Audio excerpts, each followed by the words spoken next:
دوستای عزیزم، امیدوارم که حالتون عالی باشه. امروز میخوام درباره زمان و مکان مجمع عمومی عادی براتون توضیح بدم.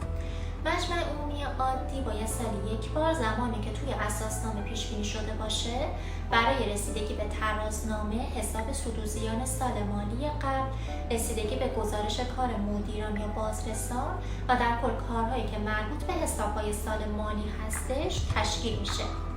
مهلت قانونی مجمع عمومی عادی سالیانه حداکثر 4 ماه بعد از پایان هر سال مالی شرکته.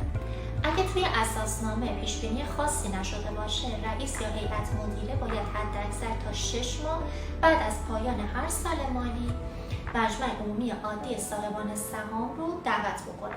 مهلت اخیر قابل تمدید نیستش.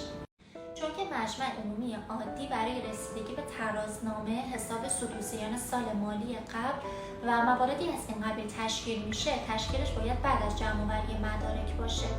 علاوه بر این ممکنه که تصمیمات دیگری مانند نصب و عزل مدیران، نصب و عزل بازرسان انجام بشه به شرط اینکه جانشینانشون توی اون مجمع انتخاب بشن. جلسه مجمع عمومی عادی توی مکانی تشکیل شه که در اساسنامه پیش بینی شده باشه.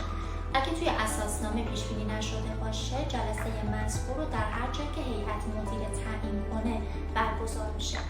امیدوارم که براتون مفید بوده باشه. ممنون از حضورتون.